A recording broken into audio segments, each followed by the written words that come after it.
Mateus, capítulo de número 16, versículo 1. Os fariseus e os saduceus aproximaram-se de Jesus e o puseram à prova, pedindo-lhe que lhes mostrasse um sinal do céu.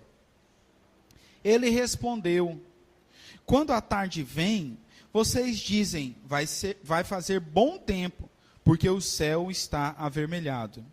E de manhã, hoje haverá tempestade, porque o céu está vermelho e nublado. Vocês sabem interpretar o aspecto do céu, mas não sabem interpretar os sinais dos tempos. Uma geração perversa e adúltera pede um sinal miraculoso, mas nenhum sinal lhe será dado, a não ser o sinal de Jonas. Então Jesus os deixou e retirou-se. Hoje, irmãos, eu quero continuar meditando na série Tudo sobre Jesus. E eu quero meditar no seguinte título com vocês: Jesus, o Deus que não quis fazer milagres.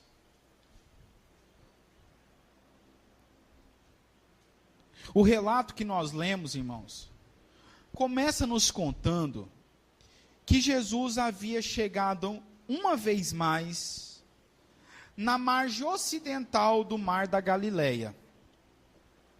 Essa faixa de território era etnicamente misturada, porém, tinha um contingente, um componente populacional de judeus muito maior. Era natural, irmãos, que Jesus encontrasse essas seitas judaicas nessa margem, nessa parte do Mar da Galileia.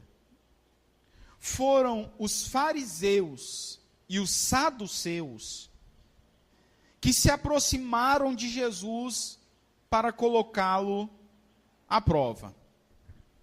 São os opositores de Jesus que tomam a iniciativa, pedindo-lhe que lhes desse um sinal. A resposta de Jesus é dura, é profética, pois aponta para aquilo que ocorreria com ele mesmo. A resposta de Jesus aponta para a morte e ressurreição dele. Para nós entendermos esse momento melhor, nós precisamos, em primeiro lugar, recorrer ao capítulo 15, especialmente os versículos de número 29 ao 39.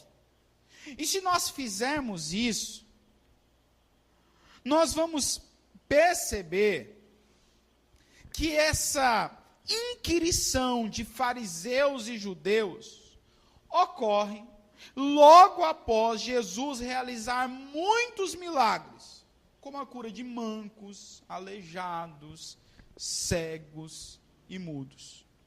Além disso, ao lermos a passagem anterior, nós vamos ficar informados que Jesus havia acabado de realizar a segunda multiplicação de pães e peixes.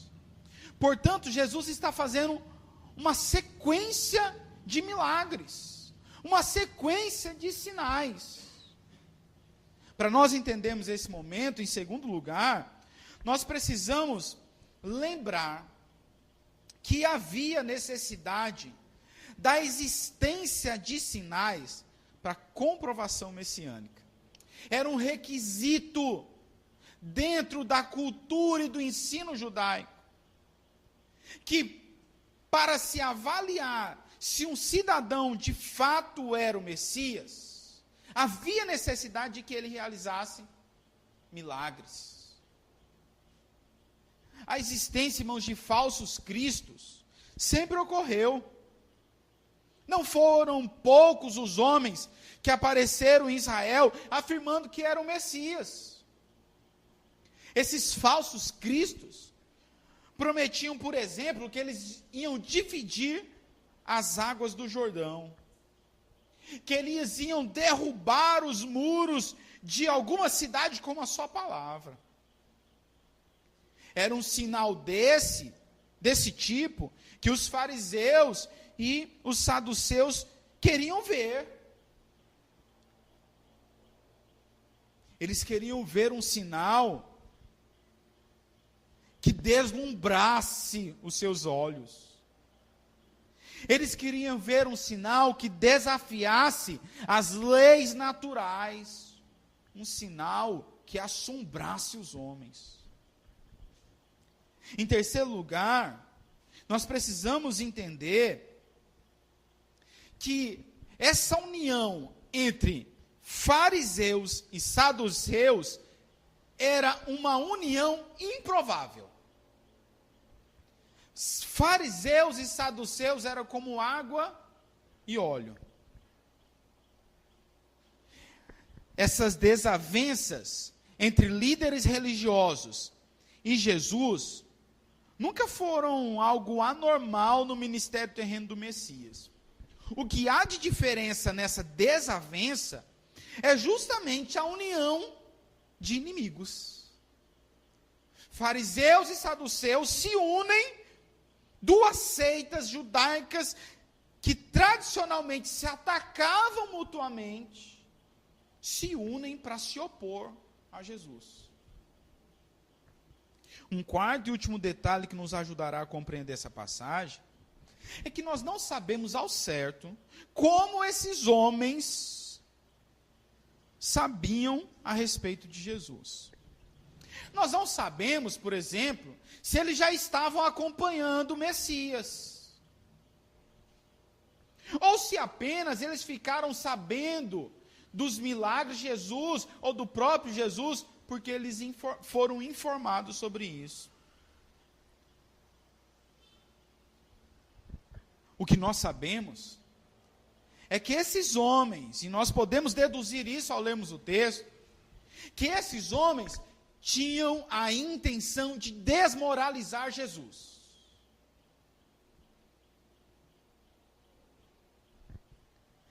Ao inquirir de Jesus, ao desafiar Jesus a realizar um sinal, no fundo, eles esperavam que Jesus fracassasse. Então eles diriam o seguinte: olha, você está vendo? Aquele que vocês dizem ser o Messias, ou aquele que vocês estão vendo aí, é falso.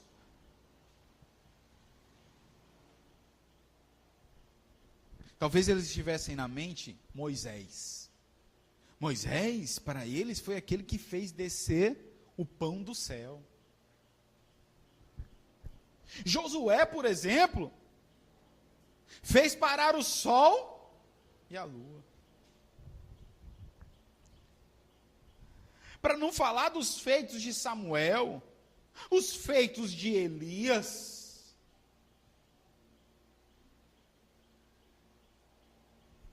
Eles esperavam que Jesus fracassasse. Então eles diriam: vocês estão vendo? Ele é muito menor que Moisés, é muito menor que Elias. Apontado esses detalhes preliminares, que nos fazem entender um pouco mais do quadro do acontecimento, nós podemos prosseguir na análise desse texto. E eu quero destacar nessa noite, irmãos, 4 pontos dentro desse texto, dentro desse relato. E o primeiro ponto que eu quero destacar nessa noite é a aliança pecaminosa. O versículo 1 diz que os fariseus e os saduceus se aproximaram de Jesus e o puseram à prova. A hostilidade, irmãos, faz com que gente estranha se una. Não é, irmãos, uma coisa difícil de acontecer. Você quer ver como gente estranha se une? Você já viu quando um mototáxi, um carro bate no mototáxi? que acontece com todos os outros mototáxis que passam? Eles param. E os outros motoqueiros? Param também. E se o cara do carro for para cima do mototaxista? Meu Deus. Os mototaxistas se juntam tudo. Pode nunca ter se falado, pode até ser inimigo mortal. Mas se eles acharam um inimigo em comum, todo mundo vai para cima. Assim é torcida de futebol. Ninguém se conhece. Mas se a torcida do outro time vier para cima, todo mundo se junta, mesmo que a gente seja inimigo, mas agora a gente tem um inimigo em comum. A hostilidade faz gente estranha se unir. E esse fenômeno da união entre saduceus e fariseus é algo extraordinário, porque eles sustentavam crenças religiosas e políticas muito opostas. Por exemplo, os fariseus, eles viviam segundo os detalhes da lei, segundo a lei, também a lei oral. Os saduceus não, eles só aceitavam o Antigo Testamento. Os fariseus acreditavam em anjos, na ressurreição do corpo. Já os saduceus, não. Os fariseus não eram um partido político, eles estavam dispostos a viver debaixo de qualquer governo que lhes permitisse observar seus preceitos religiosos. Os saduceus eram uma pequena aristocracia enriquecida. Eles estavam muito mais dispostos a servir e ajudar o governo romano a fim de manter os seus privilégios. Ora, se o Império Romano não mexer nos meus privilégios, está tudo tranquilo. Assim, irmãos, nós percebemos que esses grupos eram diferentes entre si. Como eu disse anteriormente, era água e óleo, eles não se misturavam. Mas todo engano, irmãos, todo engano tem uma coisa em comum. Todo ensino enganoso tem uma coisa em comum: a hostilidade a Cristo.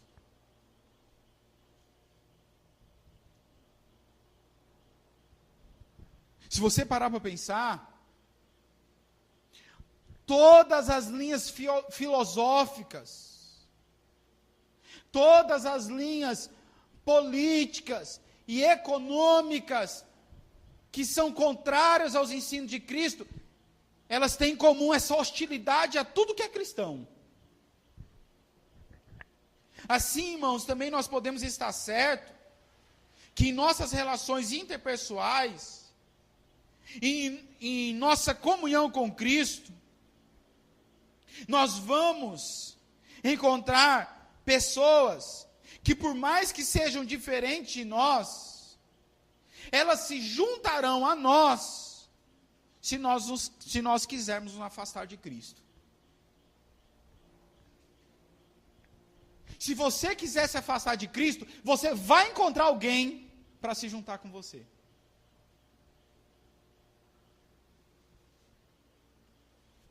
Se você quiser se afastar de Cristo,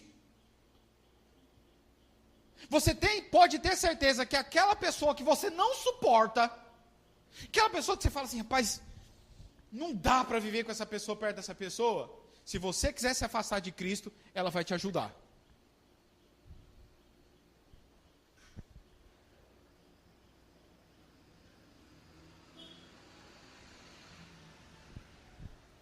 Você já percebeu que é bem desse jeito mesmo?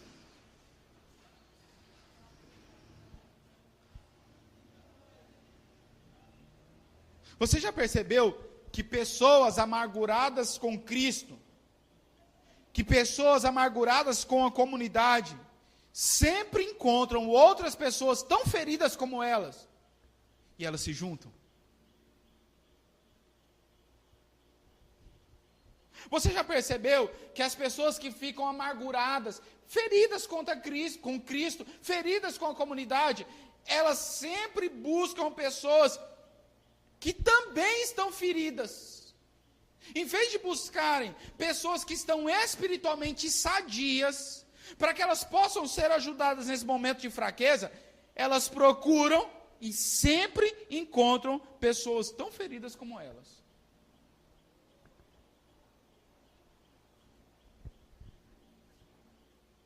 Você e eu, nós sempre encontraremos, irmãos, pessoas que alimentarão a nossa insatisfação com Deus.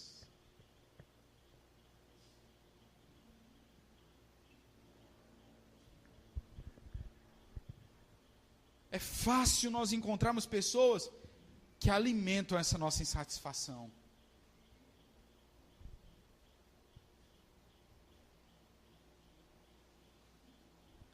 O problema, irmãos, é que nós nos esquecemos que Deus não tem obrigação de satisfazer os desejos humanos. Ele não tem obrigação, irmãos, de satisfazer o que nós pedimos. O problema é que nós queremos que a nossa relação com Deus, nós queremos que a nossa relação com Deus funcione da seguinte maneira: eu peço e Ele faz. Do jeito que eu quero. E aí nós nos tornamos insatisfeitos com aquilo que Deus nos dá. Deus não é obrigado a fazer milagre nenhum em nosso favor. Ele não é obrigado a fazer nada em nosso favor. Se Ele faz, é por misericórdia. Você sempre encontrará quem se una a você em seus questionamentos sobre Deus. Começa com um questionamento com Deus. Você sempre vai encontrar alguém para apoiar os seus questionamentos.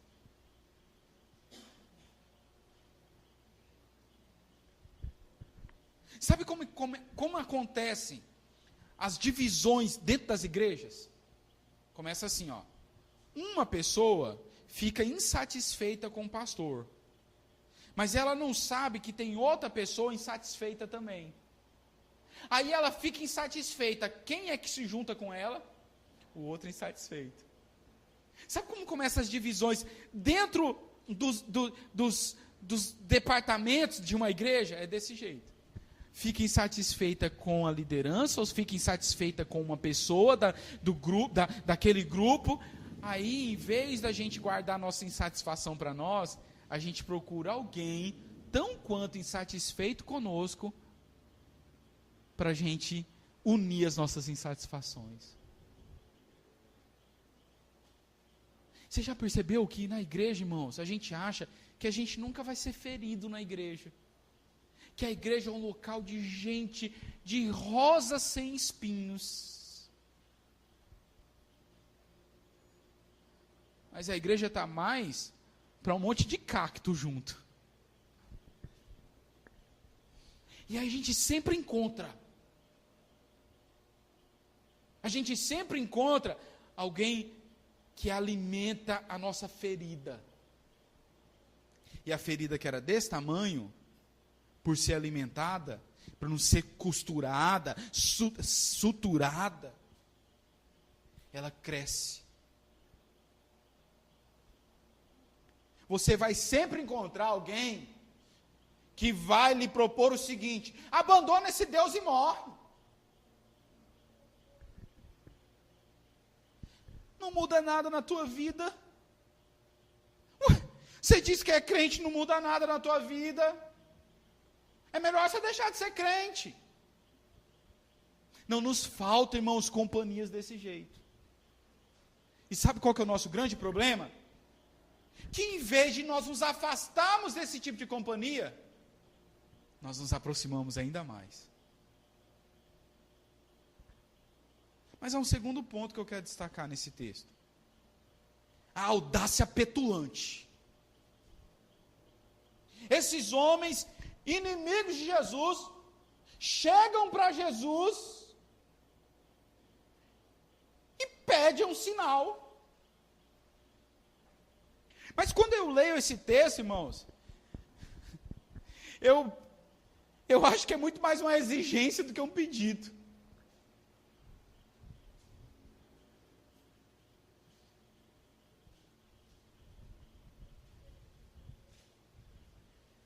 E não pense, irmãos, que a gente é diferente desses homens, não, viu?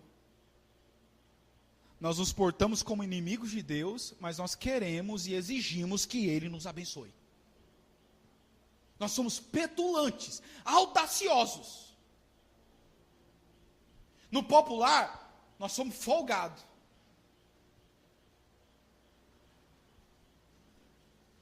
Nós não queremos relacionamento com Deus, nós não queremos saber de Deus, nós não queremos saber de Cristo, nós queremos viver do jeito que a gente quer, mas a gente quer pedir, orar e que Ele responda.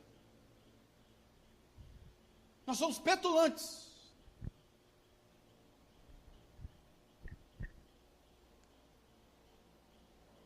A tendência do tempo de Jesus era buscar a Deus no anormal. Acreditava-se que quando viesse o Messias, aconteceriam as coisas mais assombrosas e desconcertantes. Assim, quando surgia um falso Messias, ele era facilmente identificado, porque ele prometia coisas assombrosas. Essa mesma audácia, essa mesma tendência de esperar coisas assombrosas, e essa mesma promessa fantasiosa que nós encontramos no tempo de Jesus, nós encontramos no dia de hoje. Nós encontramos aqueles que audaciosamente questionam a Deus e questionam a Cristo. Pessoas que dizem em seu coração, e às vezes tornam até público os seus pensamentos. Se Deus existisse, Ele deveria resolver todos os problemas. Se Deus existisse, Ele deveria descer aqui e resolver o problema desse mundo.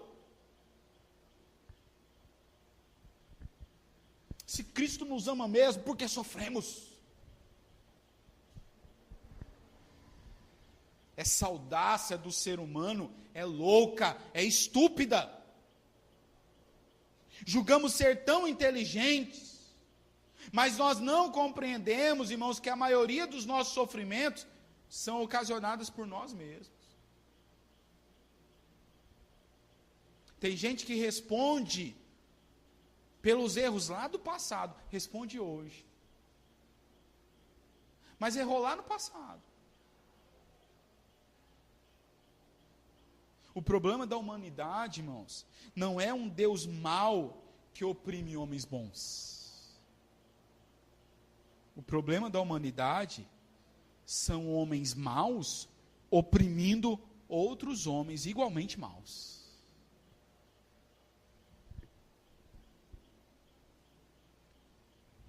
É uma audácia.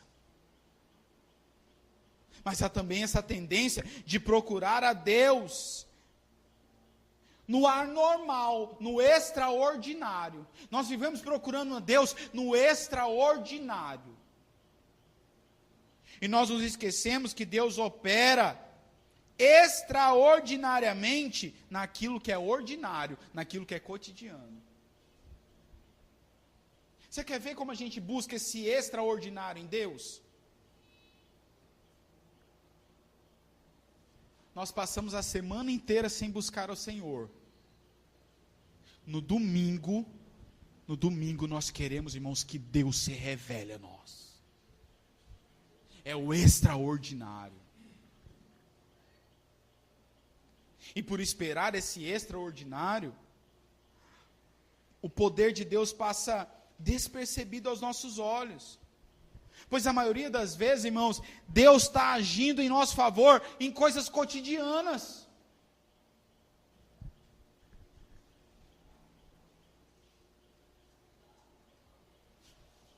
Essa questão das coisas cotidianas, valorizar as coisas cotidianas, eu acredito que nós estamos experimentando essa semana. Ninguém aqui valorizou um caminhoneiro na vida. Essa semana, irmão, nós estamos preocupados com os homens. Os homens estão parados. Vai no supermercado, tem gente comprando de fardo. Quem está podendo encher o tanque, está enchendo o tanque. Mas quantas vezes, irmãos, a gente nem ligou para o caminhoneiro? A gente dá importância para o médico. A gente dá importância para o seu doutor. Né, seu doutor? Ninguém dá importância para o caminhoneiro. Porque é coisa cotidiana, a gente vê constantemente. Da mesma maneira, irmãos, nós não percebemos o agir de Deus no nosso cotidiano. A gente não consegue ver Deus nos abençoando com coisas pequenas, mas necessárias, diariamente, semana após semana, mês após mês.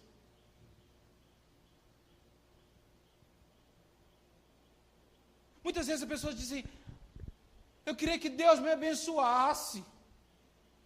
Aí Deus te dá um emprego. Mas a pessoa quer mais. Aí você fala, Deus não está me abençoando, mas Deus te deu um emprego.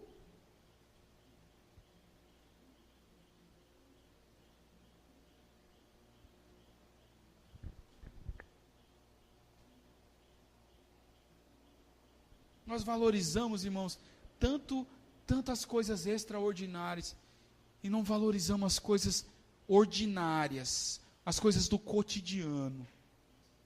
Se nós nos alimentamos, irmãos, é Deus nos abençoando. Se nós vamos para o trabalho, é Deus nos abençoando. Se nós continuamos vivos, irmãos, é Deus nos abençoando. Deus está nos abençoando. No pouco ou no muito, é Deus que está nos abençoando. Mas a gente não consegue ver isso.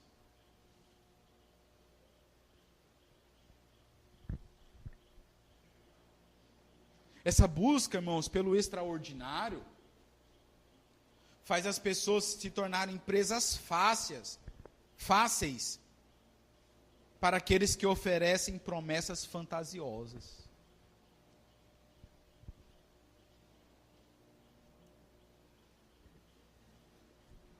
Você quer ver promessa fantasiosa? Olha, se você pegar esse envelope, quem tem 100, vem cá para frente. Quem tem 10, vai lá para trás. Pega esse envelope, você, olha, é extraordinário.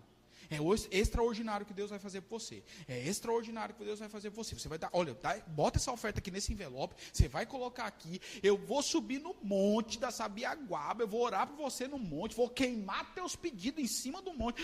Olha, vai ser coisa extraordinária.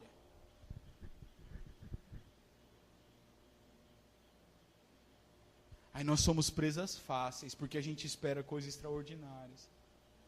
Quando Deus fala assim, olha para os passarinhos, nunca plantaram.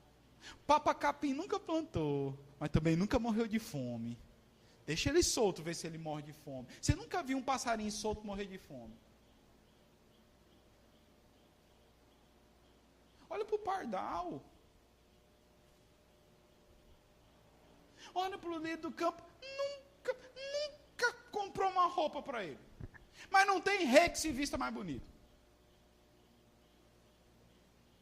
Nós somos presas fáceis, porque a gente acredita nessas promessas fantasiosas, quando Deus age nas coisas cotidianas. Mas há um terceiro detalhe nesse texto. O terceiro detalhe é a tolice absurda.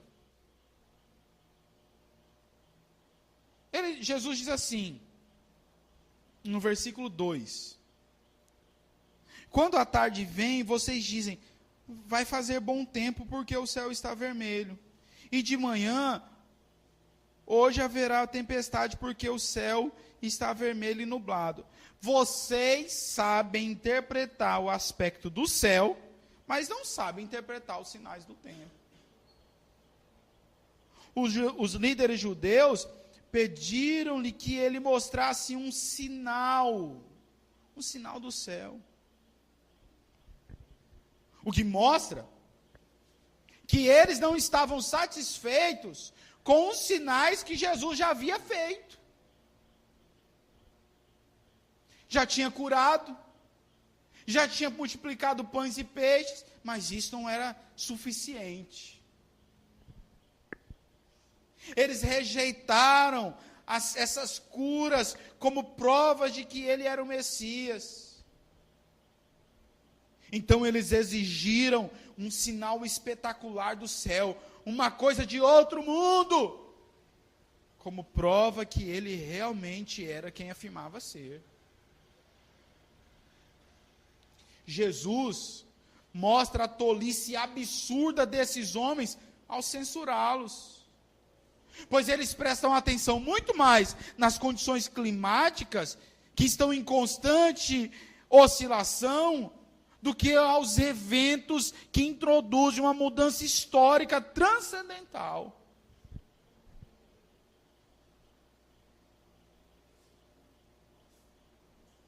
Eles eram cegos.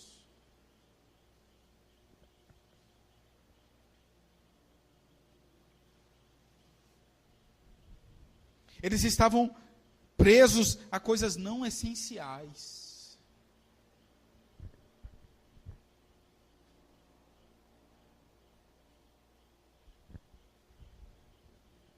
Eles estavam focados em elementos secundários. Seus olhos e suas emoções estavam focados em coisas não essenciais. Esse mesmo tipo de comportamento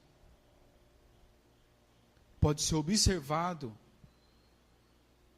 muitas vezes em nossas vidas. Nós estamos focados nas coisas terrenas,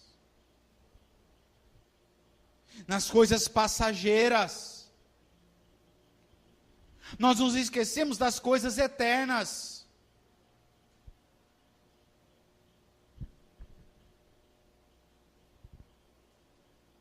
Nós nos esquecemos, irmãos, que o discípulo de Cristo deve buscar as coisas do próprio reino do seu Senhor. Nós nos esquecemos, irmãos, que os discípulos de Cristo vivem com os pés na terra, mas o seu coração deve estar no céu. Somos presos, irmãos, às coisas não essenciais. E esse nosso relacionamento com Deus é movido por essa preocupação com coisas não essenciais. Quanto de coisa não essencial a gente se preocupa? Quanto de coisa, irmãos, passageira, que a gente gasta a nossa energia, a nossa força, a nossa confiança. Nós nos preocupamos, irmãos, com coisas que não têm nenhum valor. E nós nos esquecemos de olhar para as coisas eternas.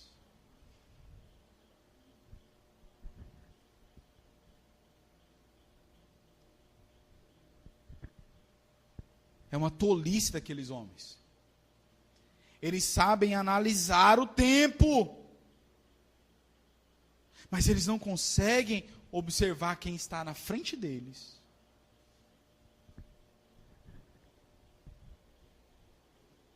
Eles pedem um sinal de Cristo. Quantos de nós pedem um sinal a Cristo? Se tu fizer isso, lhe servirei.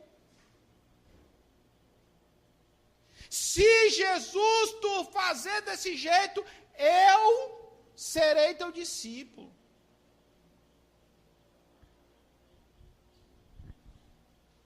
Jesus diz, em outras palavras, vocês estão pedindo um sinal da minha existência? Vocês estão pedindo um sinal de que eu sou o Messias? Vocês estão pedindo um sinal que eu sou de fato de Deus? Eu sou o próprio sinal.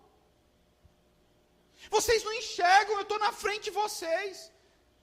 Eu imagino, irmãos, e me permita imaginar isso, que Jesus talvez quisesse chacoalhar aqueles homens e dizer, eu estou na frente de vocês. Como em outro momento os discípulos pediram, Pai, Jesus, mostre-nos o Pai. E ele diz, seus abestados, vocês não estão vendo, quem vê a mim vê o Pai, eu e o Pai somos um, vocês estão vendo o Pai. Como aqueles homens eram tolos, irmãos? Aqueles homens eram para estar experimentando da companhia de Jesus, mas eles estavam questionando a Jesus. Como nós somos tolos, irmãos. o pouco que nós oramos, os poucos momentos que nós dobramos o nosso joelho. Nós dobramos o nosso joelho para questionar Cristo.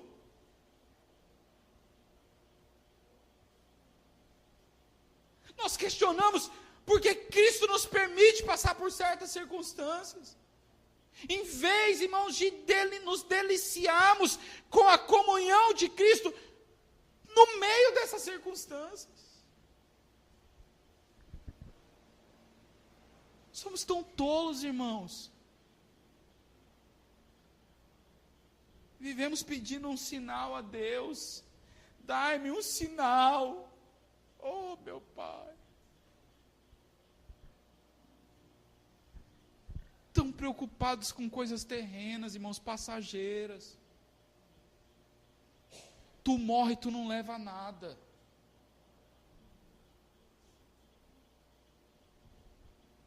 E nem teu corpo serve, nem o meu corpo serve nem para adubo.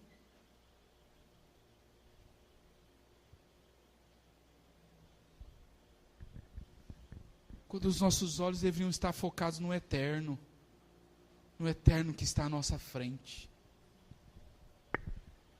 Mas um quarto e último fator, um quarto e último ponto me chama a atenção nesse texto. A resposta devastadora de Jesus. O versículo 4 diz assim: uma geração perversa e adúltera pede um sinal miraculoso, mas nenhum sinal lhe será dado, a não ser o sinal de Jonas. Então Jesus os deixou e retirou-se. A resposta de Jesus, irmãos, foi um tapa na cara dos seus indagadores. Jesus diz: vocês estão me pedindo um sinal? O único sinal que vocês vão ter é o sinal de Jonas. E nós precisamos lembrar da história do profeta. Jonas, enquanto fugia de Deus, o próprio Deus providenciou uma maneira dele voltar ao projeto divino. Então Deus fez com que ele fosse engolido por um grande peixe, passasse 3 dias e 3 noites ali no vento daquele animal. Jesus usa esse evento, um evento que eles conheciam muito bem.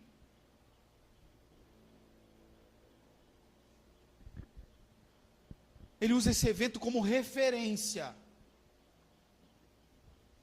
Referência para o único sinal que aqueles homens receberiam. Ao usar o exemplo do profeta, Jesus aponta para a sua morte expiatória e a sua gloriosa ressurreição. Jesus triunfaria sobre eles e comprovaria ser ele mesmo o Messias. Esse era o sinal de sua plena vitória sobre os seus inimigos e o anúncio do seu regresso nas nuvens.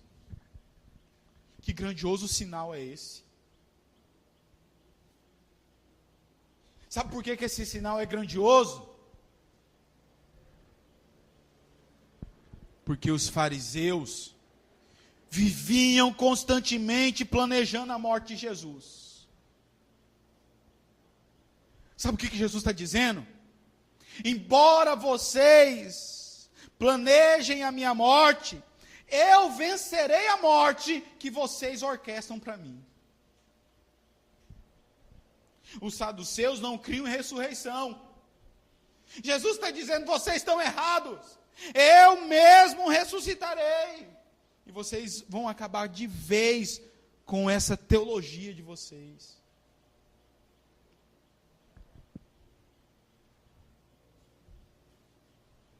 O texto termina, irmãos, de forma assustadora. O texto diz que Jesus os deixou e se retirou. É como se Jesus tivesse dito assim: fiquem aí com a dureza de coração de vocês. Eu não preciso de vocês. São vocês que precisam de mim. Fiquem aí.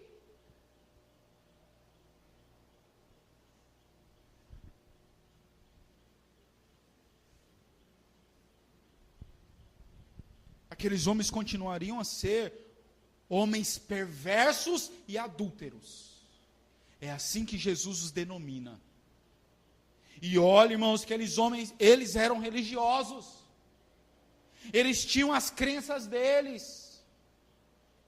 Eles sabiam da existência de Deus, mas mesmo assim, sabe como que Jesus chama eles? Adúlteros, perversos.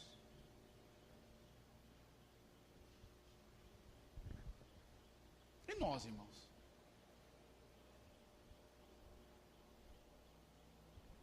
Quantos de nós, irmãos, se mantém na condição de pessoas condenadas ao inferno pelo simples fato de não reconhecermos que Jesus é o Messias prometido? Nós insistimos, irmãos, em continuar na nossa condição de condenados ao inferno, simplesmente porque nós não queremos reconhecer a Jesus como Senhor e Salvador.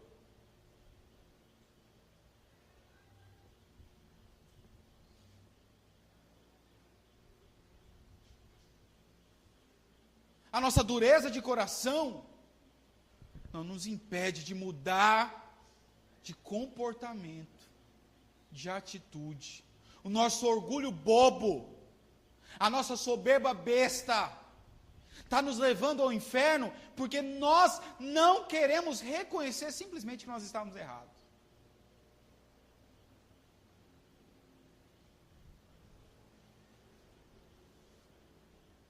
Só que isso vai acontecer, irmão, só até o dia que Jesus falar assim, tchau, e se retirar. Eu quero concluir, irmãos, dizendo que Jesus, o Deus que não quis realizar milagres, às vezes não irá realizar nenhum milagre por você, a não ser o milagre da cruz.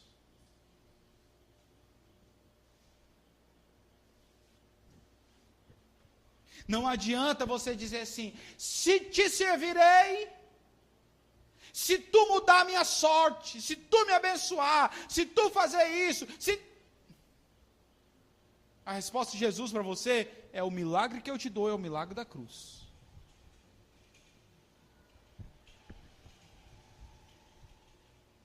O que compete a nós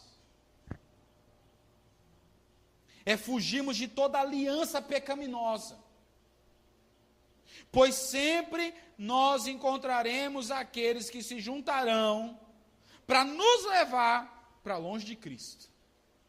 Sempre há um bonde pronto para te levar para longe de Cristo.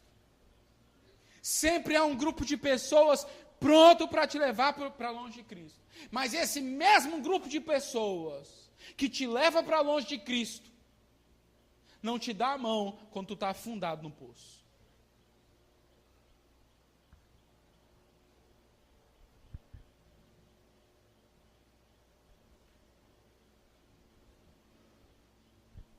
Precisamos fugir também de toda a audácia petulante.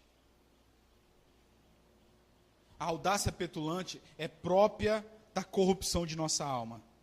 Jesus não é obrigado a realizar milagres e sinais ao nosso favor. Aliás, a fé que Cristo espera de todo homem é a fé que não precisa saber e não precisa ver nada mais do que a cruz. É essa fé que Jesus espera.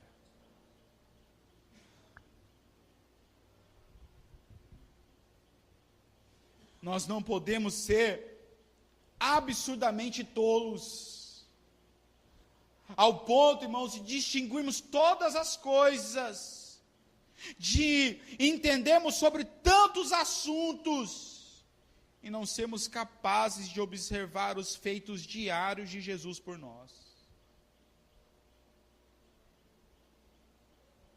Ao ponto de não sermos capazes de observar que Jesus está voltando e que precisamos viver uma vida como que se isso fosse acontecer amanhã.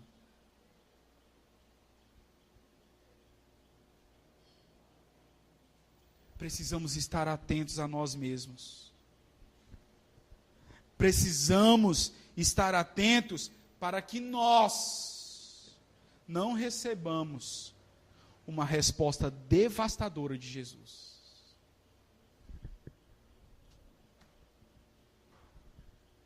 E talvez nessa noite você está pensando que a resposta mais devastadora que você pode receber é o não de Jesus. Já orei tantas vezes e Deus só me responde não. Talvez você está pensando que a resposta mais devastadora que Jesus pode nos dar é o silêncio de Deus para as nossas questões sociais, morais, científicas, econômicas e teológicas.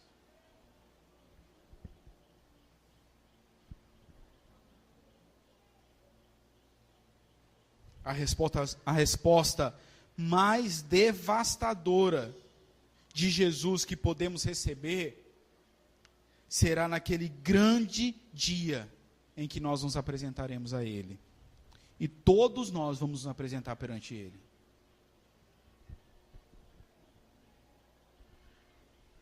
A resposta mais devastadora que nós podemos receber de Jesus é ouvir da boca dele a seguinte expressão: não os conheço, nem sei de onde são vocês. Afastem-se de mim, todos vocês que praticam mal. E assim, experimentarmos o abandono final, absoluto e eterno de Cristo. Que Deus tenha misericórdia de nós.